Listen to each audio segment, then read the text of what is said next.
Praise the Lord. ജീവജലം എന്ന പ്രതിദിന വാഗ്ദത്ത വചനത്തിലേക്ക് ലോകമെമ്പാടുമുള്ള ദൈവമക്കൾക്ക് വേഗം വരുന്നവനായ യേശുക്രിസ്തുവിന്റെ അതിപരിശുദ്ധ നാമത്തിൽ സ്നേഹ വന്ദനം. ഇന്ന് 2024 ഡിസംബർ മാസം 29 തീയതി ഞായറാഴ്ച. സ്വർഗത്തിലെ ദൈവത്തിന്റെ അളവറ്റ കൃപയാൽ 2024 അവസാനത്തെ വിശുദ്ധ ദിനത്തിലേക്ക്, ഞായറാഴ്ചയിലേക്ക് തമ്പുരാൻ നമ്മെ പ്രവേശിപ്പിച്ചിരിക്കുന്നു. കഴിഞ്ഞ നാളുകളിൽ നാം ഏവരും അനുഭവിച്ച സകല നന്മകൾക്കും ദാനങ്ങൾക്കും നന്ദി അർപ്പിച്ചുകൊണ്ട് നാം ഏവരും ആയിരിക്കുന്ന ഇടങ്ങളിൽ ഈ വിശുദ്ധ ദിനം ആത്മാവാകുന്ന ദൈവത്തെ ആത്മാവിലും സത്യത്തിലും ആരാധിച്ച് ദൈവകൃപയെ അനുഭവിപ്പാൻ, കർത്തൃമേശ കൈക്കൊള്ളുവാൻ സർവശക്തനായ ദൈവം ഇടയാക്കട്ടെ എന്നുള്ള പ്രാർത്ഥനയോടെ ഇന്നത്തെ വാഗ്ദത്ത വചനത്തിനായി ഒരുങ്ങാം. ഇന്ന് ജീവജലത്തിൽ കൂടി പ്രോമിസ് വേഴ്സായി നമുക്ക് ലഭിച്ചിരിക്കുന്നത് ആവർത്തന പുസ്തകം 26 അധ്യായം 11 വാക്യം. ഡ്യൂട്രോണമി ചാപ്റ്റർ 26 വേഴ്സ് 11 നാം ഇങ്ങനെ വായിക്കുന്നു: നിന്റെ ദൈവമായ യഹോവ നിനക്കും നിന്റെ കുടുംബത്തിനും തന്നിട്ടുള്ള എല്ലാ നന്മയിലും നീയും ലേവ്യനും നിങ്ങളുടെ മധ്യയുള്ള പരദേശിയും സന്തോഷിക്കണം. ആവർത്തന പുസ്തകം 26 അധ്യായം സാധാരണ നിലയിൽ നമ്മുടെ ദൈവാലയങ്ങളിലെ, പ്രത്യേകിച്ച് അപ്പസ്തോലിക് സഭകളുടെ ആദ്യബല ശുശ്രൂഷകളിൽ പാഠമായും ധ്യാനത്തിനായും വായിക്കുന്ന ഭാഗങ്ങളാണ്.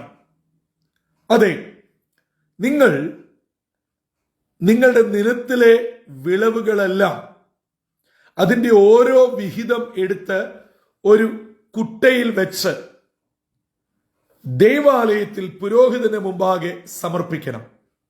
എന്നിട്ട് നിങ്ങളിങ്ങനെ പറയണം: ഞങ്ങളുടെ പിതാവ് ദേശാന്തരിയായ ഒരു അരാമ്യനായിരുന്നു. ഞങ്ങൾ മിസ്രൈമ്യൻ ഞെരുക്കത്തിലും വേദനയിലും അടിമത്വത്തിലും ആയിരുന്നു.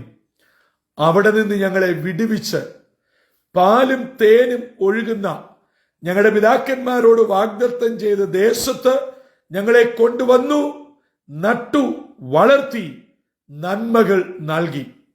അതിന്റെ ഒരു ഭാഗം ദൈവസന്നിധിയിൽ അർപ്പിച്ചിരിക്കുന്നു.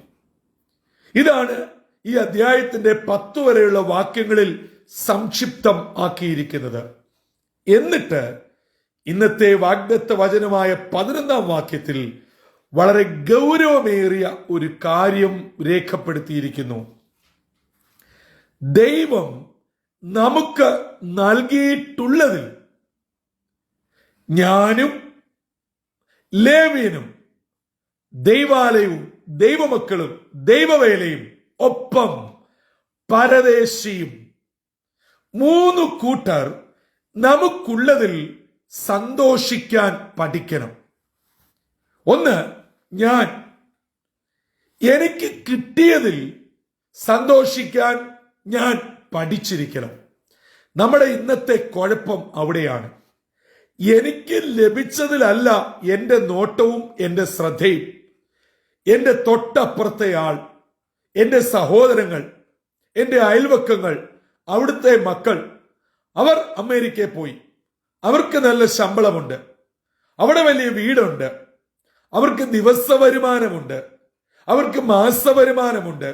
എൻ്റെ സഹോദരങ്ങൾ എല്ലാവർക്കും നല്ല സാമ്പത്തിക ഭദ്രതയും എല്ലാമുണ്ട്. എനിക്ക് ഇതില്ല.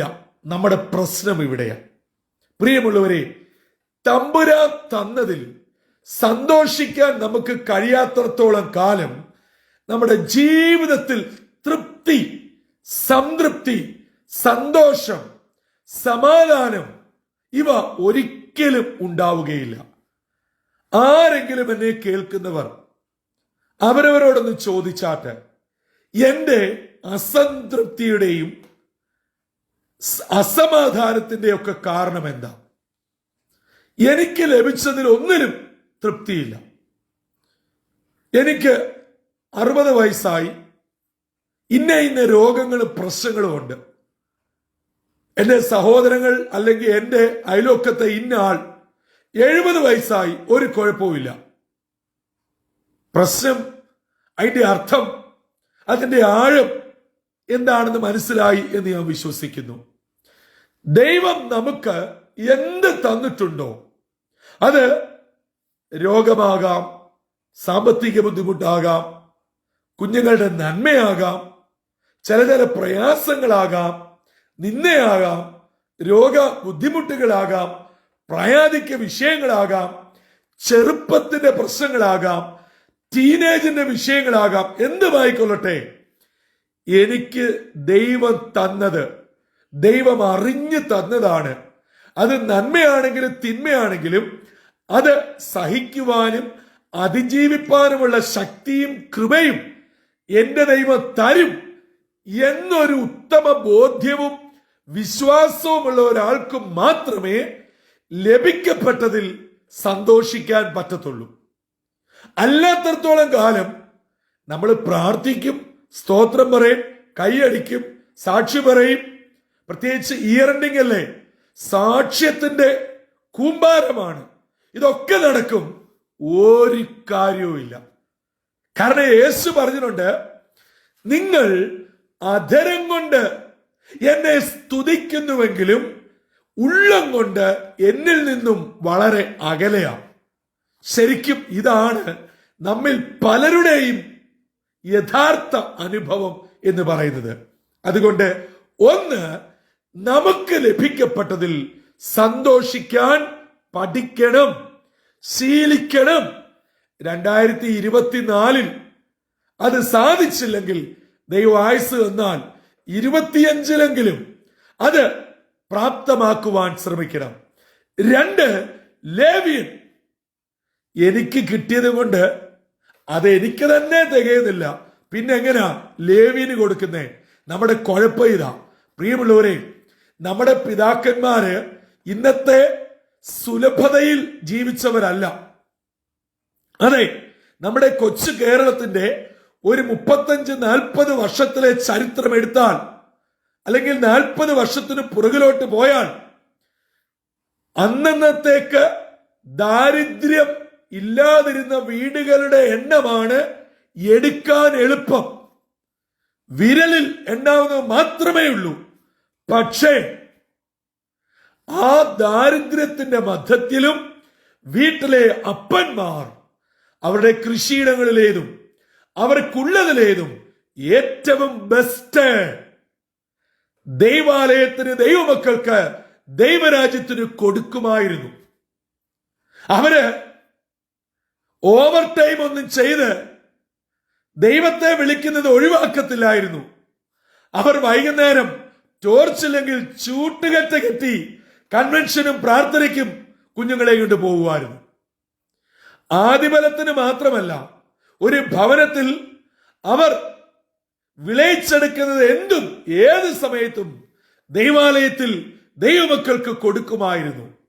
നമ്മുടെ അമ്മമാർ കുഞ്ഞുങ്ങൾക്ക് പൂർണ്ണമായി വയറ് നിറയാൻ വകയില്ലെങ്കിലും വീട്ടിൽ വരുന്ന ദൈവമക്കളെ ആദരിച്ചിരുന്നു. ഓർത്തു നോക്കാട്ട്, ഒരുമാതിരിപ്പെട്ട വീടുകളിലൊക്കെ അവരുടെ കലത്തിൽ ഒരു നേരത്തേക്ക് ഒരു ദൈവദാസൻ കയറി വന്നാൽ കൊടുക്കുവാൻ ഒരു പിടി ചോറ് ഇട്ടിരുന്നു. ഞാൻ ഓർക്കുന്നു, നമ്മുടെയൊക്കെ ഭവനങ്ങളിൽ വളരെ ലേറ്റായിട്ട് മാത്രമേ ചോറുള്ള കലത്തിൽ വെള്ളമൊഴിക്കത്തുള്ളായിരുന്നു. ആരെങ്കിലും വന്നാൽ അവർക്ക് കൊടുക്കുവാൻ. ദൈവദാസന്മാര് ഭവനത്തിൽ വരുമ്പോൾ കുഞ്ഞുങ്ങൾ വിചാരിക്കും, എന്റെ അമ്മ മാജിക്ക് ചെയ്തോന്ന്. വളരെ പെട്ടെന്ന് അരിപ്പട്ടിയിൽ നിന്നും പലയിടങ്ങളിൽ നിന്നുമായും കോഴിമുട്ട പുറത്തു വന്ന് വളരെ പെട്ടെന്ന് പുഴുങ്ങിയും വാട്ടിയും ദൈവദാസന്മാർക്ക് കൊടുത്തിരുന്നു. ഇതൊക്കെ കേരളത്തിൽ നടമാടിയ ജീവിക്കുന്ന സത്യങ്ങളാണ്. അതിന്റെ ഫലമാണ് 40 വർഷത്തിന് പിന്നിൽ ഇന്ന് തലമുറ ഹല്ലേലൂയ അനുഭവിക്കുന്ന നന്മകൾ, അനുഗ്രഹങ്ങൾ. പക്ഷേ ഒരു കുഴപ്പം പറ്റി. നമ്മുടെ പിതാക്കന്മാർ ഇന്ന് നമ്മുടെ തലമുറയെ ഇത് ശീലിപ്പിക്കുവാൻ മറന്നുപോയി. ഞങ്ങൾ അനുഭവിച്ച കഷ്ടതകൾ ഞങ്ങളുടെ കുഞ്ഞുങ്ങൾ അനുഭവിക്കരുതെന്ന് പറഞ്ഞ് ലാളിച്ചും അതിധാരാളിച്ചും കുഞ്ഞുങ്ങൾക്കിന്ന് ദൈവവുമായി ബന്ധമില്ല, ദൈവാലയവുമായി ബന്ധമില്ല, ദൈവവേലയുമായി ബന്ധമില്ല. ദശാംശം കൊടുക്കുന്നത് എന്താണെന്ന് അറിയുക പോലുമില്ല. ലേവ്യൻ സന്തോഷിക്കണം. ഇന്ന് ഈ വർഷത്തെ അവസാനത്തെ ഞായറാഴ്ച ആരാധനയ്ക്ക് പോകാൻ തയ്യാറായി നിൽക്കുകയല്ലേ? ഒന്ന് ഓർത്തു നോക്കിക്കേ. നിങ്ങൾ സത്യസന്ധമായി ആത്മാർത്ഥമായി കഴിഞ്ഞ ഒരു വർഷം ദൈവത്തെയും ദൈവവേലയെയും ദൈവമക്കളെയും എത്ര സ്നേഹിക്കുന്നു? ഞാൻ വളരെ സ്നേഹത്തോടൊരു കാര്യം ചോദിക്കട്ടെ. 2024 ബ്യൂട്ടി പാർലറിൽ കൊടുത്തതിന്റെ 10-1 ദൈവത്തിനോ ദൈവവേലയ്ക്കോ കൊടുത്തിട്ടുണ്ടോ? ഓർത്തു നോക്കിക്കേ. നമ്മൾ ആശുപത്രിയിൽ കയറി ഇറങ്ങിയതിന്റെ 100-1 ഒരു ദൈവദാസന് കൊടുത്തിട്ടുണ്ടോ? ആഡംബരം കാണിച്ചതിന്റെ 1000-1 ദൈവവേലയ്ക്ക് കൊടുത്തിട്ടുണ്ടോ? ഏകദേശം 4 ദിവസങ്ങൾക്ക് പുറകിൽ ക്രിസ്മസ് ആഘോഷിച്ചില്ലേ? ഈ ആഘോഷങ്ങളുടെ 100-1 ദൈവത്തിനോ ദൈവവേലയ്ക്കോ ദൈവമക്കൾക്കോ കൊടുത്തിട്ടുണ്ടോ? ചിന്തിക്കണം. ഞാൻ ഈ പറയുന്നത് ഇന്നത്തെ വാഗ്ദത്ത വചനത്തിൽ അടങ്ങിയിരിക്കുന്ന ദൈവവചനമാണ്. 3 പറയുന്നു, പരദേശിയും സന്തോഷിക്കണം. നമ്മുടെ ചുറ്റുപാട് ചിലർ വേദനയിലാണ്, വിഷമത്തിലാണ്, പട്ടിണിയിലാണ്. നമ്മുടെ ഫ്രിഡ്ജ് തുറന്നു നോക്കിയാൽ എക്സ്പയറി ആയ പല ആഹാര സാധനങ്ങളും പാക്കറ്റോടെ ഒരു വേദനയും ഇല്ലാതെ എടുത്തു കളയുകയാണ്. ദൈവം നന്മ തന്നത് നന്ദിയില്ലാതെ ജീവിക്കുകയാണ്. നമ്മൾ ഭക്ഷണം വേസ്റ്റ് ചെയ്യുന്നു, അനാവശ്യമായി കളയുന്നു. കണക്ക് പറയേണ്ടി വരും. വചനമതാ പറയുന്നത്, കണക്ക് പറയേണ്ടി വരും. കുറെ പ്രാർത്ഥിച്ചെന്ന് പറഞ്ഞിട്ട് കാര്യമില്ല. ചെയ്യേണ്ടത്, പാലിക്കേണ്ടത് പാലിക്കണം. അതുകൊണ്ട് ഇന്നത്തെ വാഗ്ദത്ത വചനം വളരെ ശക്തമായി നമ്മോട് പറയുന്നു, നിനക്ക് ഈ നന്മകളൊക്കെ പ്രാപിച്ച് ദൈവാലയത്തിൽ കൊണ്ടുപോകുമ്പോൾ നീ 3 കാര്യം ചെയ്യണം. നിനക്ക് ലഭിക്കപ്പെട്ട സകലത്തിലും നീ ആദ്യം സന്തോഷവാനായിരിക്കണം. എനിക്ക് സന്തോഷമുണ്ടെങ്കിൽ മാത്രമേ കൊടുക്കാൻ പറ്റത്തുള്ളൂ. അത് ലേവ്യനാണേലും ദൈവത്തിനാണേലും ദൈവവേലക്കാണെങ്കിലും പരദേശിക്കാണെങ്കിലും അനാഥർക്കാണെങ്കിലും വിധവമാർക്കാണെങ്കിലും എനിക്ക് സന്തോഷം വേണം. അതുകൊണ്ടാണ് വചനം പറയുന്നത്, നിർബന്ധത്താൽ അരുത്, സന്തോഷത്തോട് കൊടുക്കുന്നവനെ ദൈവം സ്നേഹിക്കുന്നു. നമ്മുടെ ദാരിദ്ര്യം എന്താ മാറാത്തത്? എന്നും ഈ പരാതിയും പരിവട്ടവും എന്താ മാറാത്തത്? നമ്മുടെ കൈ എന്നും എന്താ ശൂന്യമായിരിക്കുന്നത്? ഞാൻ ഇന്ന് വരെ സന്തോഷിച്ചിട്ടില്ല. എന്ത് കിട്ടിയാലും എത്ര കണ്ടാലും എന്തുണ്ടെങ്കിലും തൃപ്തിയില്ല, ചിരിയില്ല, ഒരു സന്തോഷവും ഇല്ല. അപ്പോഴും പിറുപിറുപ്പ. അല്ല, ഒന്ന്, ഞാൻ എനിക്ക് ലഭിക്കപ്പെട്ടതിൽ സന്തോഷിക്കണം. 2, എന്റെ ദൈവമക്കൾ, എന്റെ ദൈവാലയം, ദൈവവചനം, ദൈവവേല എന്റെയും കൂടെ ഉത്തരവാദിത്വമാ. അല്ലാതെ ഞാൻ അധ്വാനിച്ചുണ്ടാക്കി, ഞാൻ തന്നെ കുക്ക് ചെയ്തു, കഴിച്ചു, സ്തോത്രം പറഞ്ഞു, പള്ളി സ്തോത്രാഴ്ച ഇട്ടല്ലോ, മാസവരി കൊടുത്തല്ലോ. അല്ല,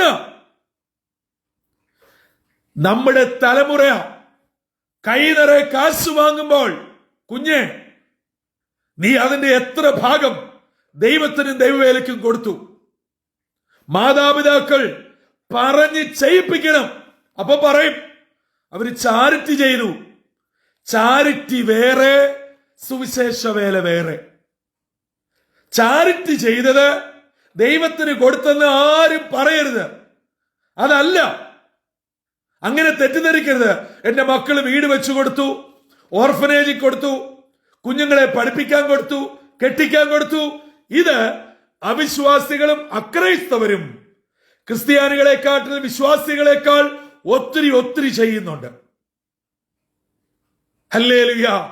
ഞാനും നിങ്ങളും ദൈവവേലയ്ക്ക് കൊടുക്കണം. 2024 ഇത് പറ്റിയില്ലെങ്കിൽ ഇന്ന് തിരിച്ചറിയണം. മാത്രമല്ല, നമ്മുടെ ചുറ്റുപാട് വേദനിക്കുന്നവരെ കാണണം. നമ്മുടെ 10 കിലോമീറ്ററോ 50 കിലോമീറ്ററോ അപ്പുറത്തുള്ള പലയിടങ്ങളിൽ നമ്മൾ കൊണ്ട് കൊടുക്കും. അയൽവക്കത്തെ വീട്ടിൽ ഇന്ന് കഴിച്ചോ? ആ കുഞ്ഞുങ്ങൾ വിശന്നാണോ പോയത്? എന്താണ് അവിടുത്തെ മകൾ എക്സാം എഴുതാഞ്ഞത്? എക്സാം എഴുതുവാനുള്ള ഫീ കെട്ടിവെക്കാൻ പണമില്ലായിരുന്നോ? വളരെ ആരോഗ്യ പ്രയാസത്തിൽ കൂടെ പോകുന്നു.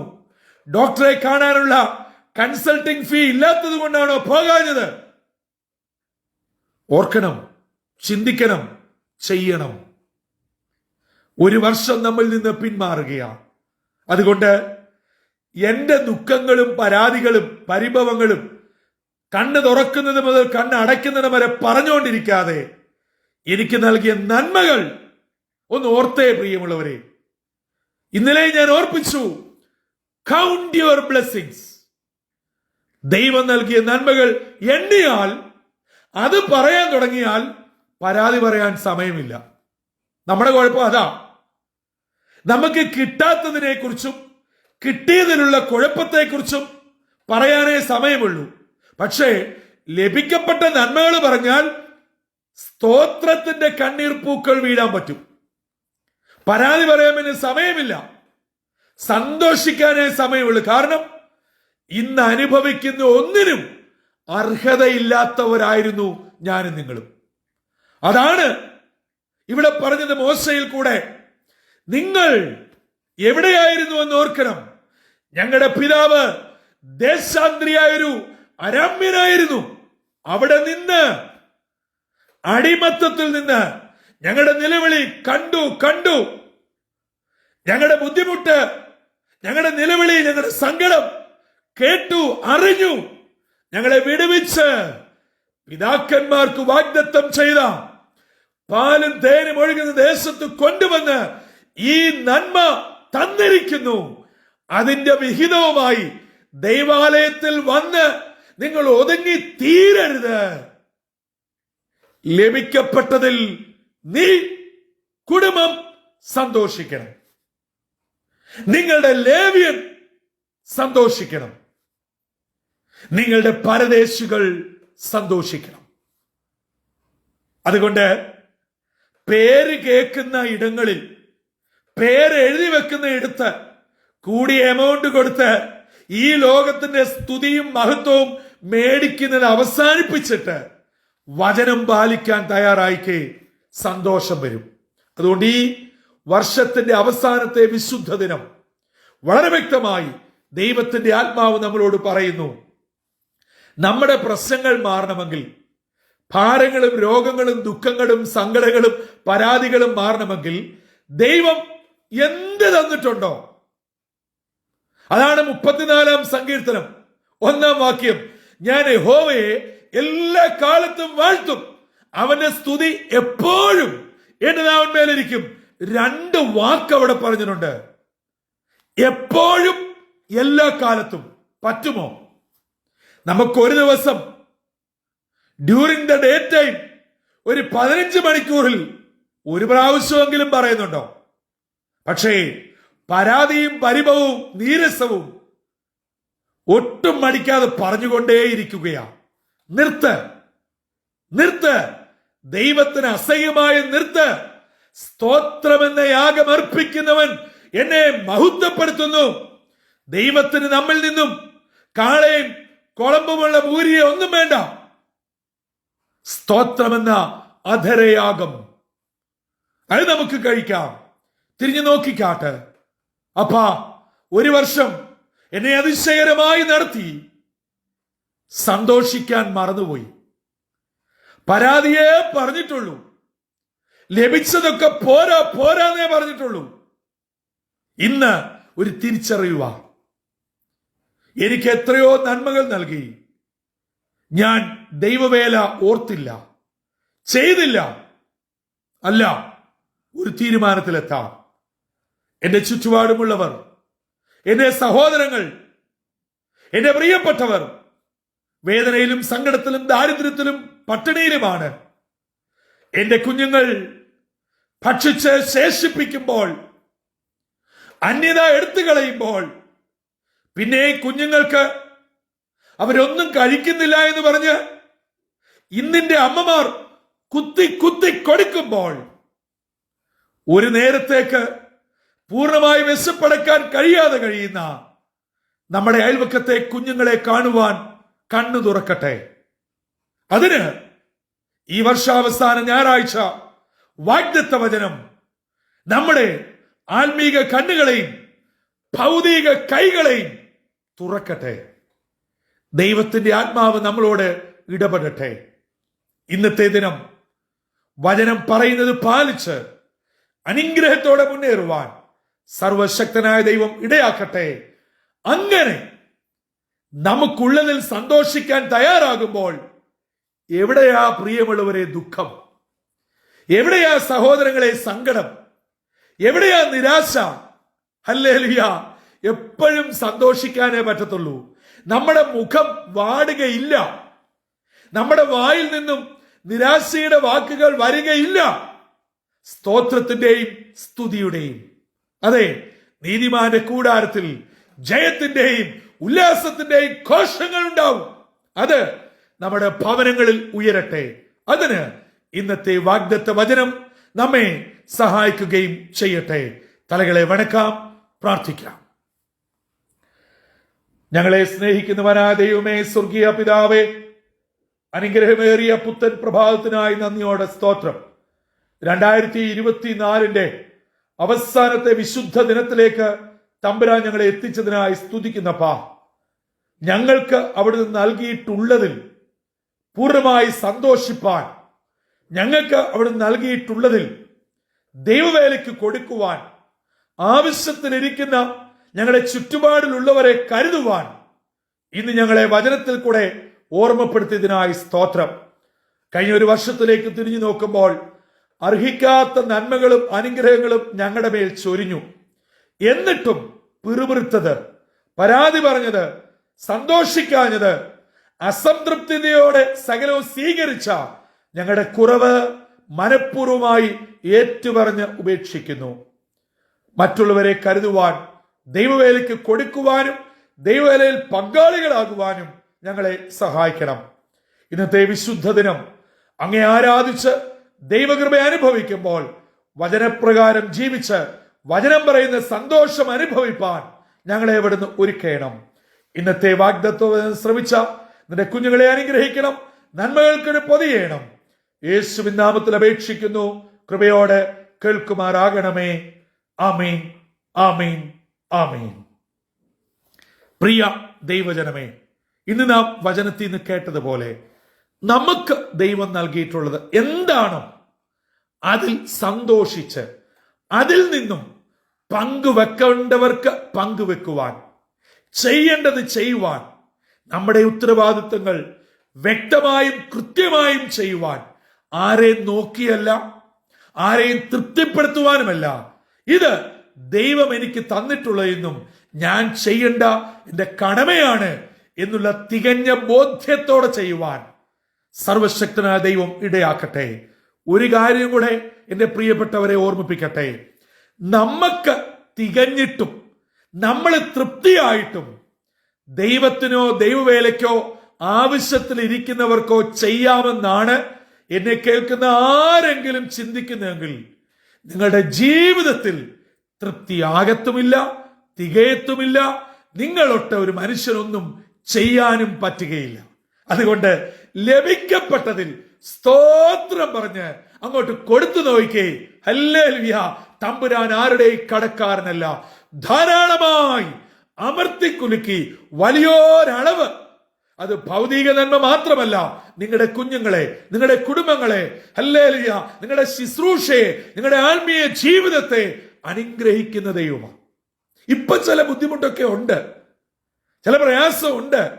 കുഞ്ഞുങ്ങളുടെ കാര്യത്തിൽ, ജോലി കാര്യത്തിൽ, വീസ കാര്യത്തിൽ, ആരോഗ്യ കാര്യത്തിൽ. ഇത് മാറും, നിശ്ചയമായും മാറും. ഹല്ലേലൂയ. ദൈവം നന്മ തരും. അതിനെന്ത് ചെയ്യണം? ലഭിക്കപ്പെട്ടതിൽ സന്തോഷിക്കണം, പങ്കുവെക്കണം. അങ്ങനെ ധന്യമായ ഒരു ജീവിതത്തിന് ഉടമകളാകുവാൻ ഈ ദിനം ദൈവത്തിന്റെ ആത്മാവ് നമ്മെ സഹായിക്കട്ടെ. കർത്തൃ ശുശ്രൂഷയിൽ നിങ്ങൾക്കൊപ്പം brother Santhosh Kodukulanji. God bless you all.